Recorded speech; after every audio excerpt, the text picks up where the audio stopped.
जय जगन्नाथ सांग मैंने आम आज आसो तप्त पानी ये बहुत सुंदर ये देखु ये तप्त पानी घाटी जा रास्ता बहुत बढ़िया लगे देखो ये बोर्ड यहाँ तप्त पानी गेट गरम पानी आमर जो माँ ज्वालामुखी अच्छा चलते हम जा गेट भर देखापी केमती कण माँ तप्त पानी देवी अच्छे कौन लगे माँ ऋषि माँ कंदणी देवी पीठ आम ये पर्यटन आईचु तार सेपट जा देखा आमर देखते ये पानी फुटुचे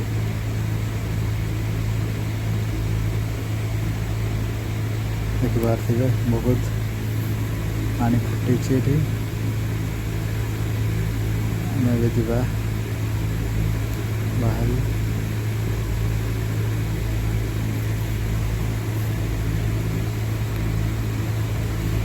रही मेन गेट ऊपर लोक मैंने सब नंबर नगे जाता बहुत भीड़ रोचे रास्ता को खाली थिला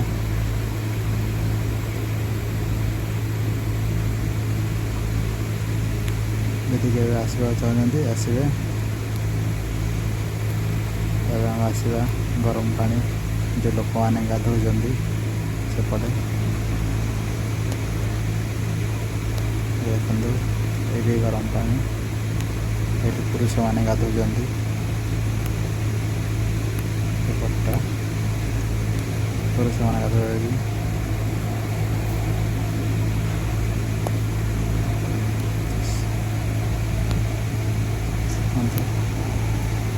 बहुत सुंदर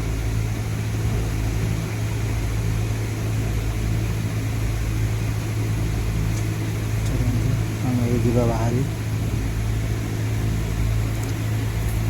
और अच्छा आगे जावाई तप्त पानी उष्मा प्रस्रवण बहुत मस्त नागिला तप्त पानी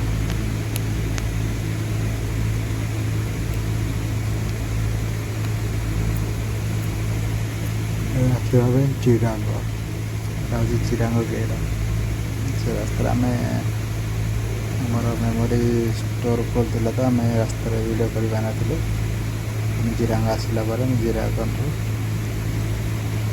आम वीडियो स्टार्ट कर चलतु आम चिरांग देखो बहुत सुंदर आम ओडिशा भितर एमती भी गोटे जगह अच्छे जो बहुत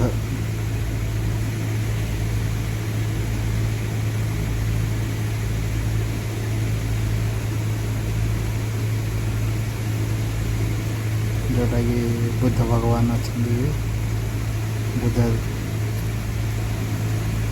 ये मूर्ति स्थापना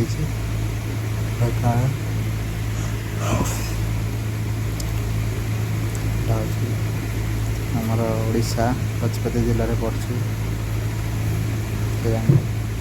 आम राम भाई अच्छे आम जाइलु आम राम भाई आम 2 जन जाइलु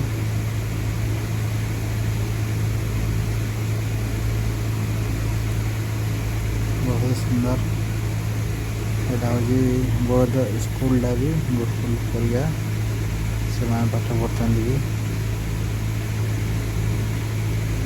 बहुत पर्यटक स्थली भी बहुत बढ़िया लगे जब आसवे आपण देखा तो तप्त पानी आसवे प्रथम तप्तम पड़े तप्त पानी को से घाट जावाई आसला चिरांग आसवा गले से घाट दे आसले भी आसपर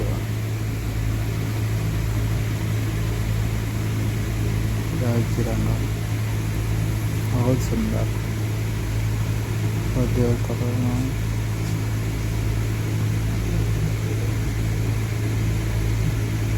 ସୌନ୍ଦର୍ଯ୍ୟକରଣ ବହୁତ ମସ୍ତ ଲାଗୁଛି। ଦେଖନ୍ତୁ ଏଇଟା ହେଉଛି ବୌଦ୍ଧ ତାଙ୍କର ମୂର୍ତ୍ତି ସ୍ଥାପନ ହେଇଛି। ଏଇଟା ବୌଦ୍ଧ ଏଠି ତାଙ୍କର ନୀତିକ୍ରମ ହବ। ଏଠି ଲୋକମାନେ ବସିକି ସବୁ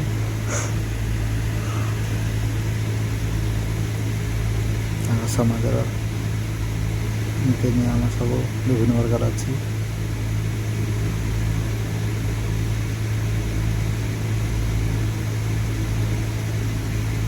ସମାଜ ଯେମିତି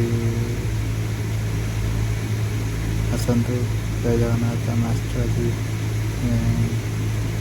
ଯାଉଛି ଖସଡ଼ା। ଆମେ ଆସି ଯାଇଛୁ ଖସଡ଼ା ଦେଖିପାରୁଛୁ କେମିତି ପାଣି ଅଛି। ଆମର ରାମାୟଣ ଅଛନ୍ତି ଏଠି ବହୁତ ବଢ଼ିଆ। ଚାଲନ୍ତୁ ଆମେ ଦେଖିଯିବା। ଆମେ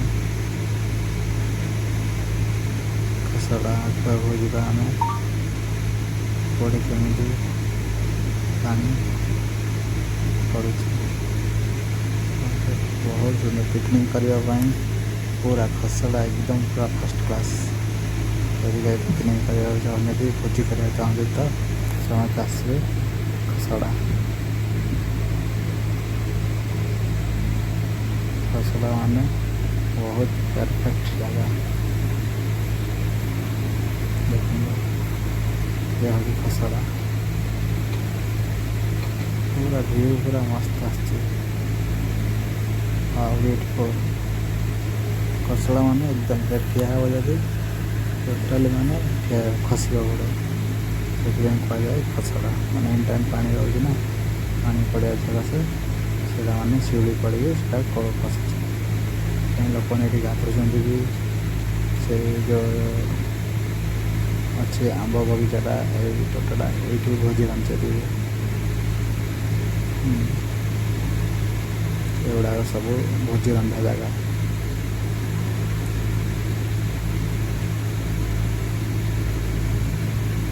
बहुत प्यारी जगह है।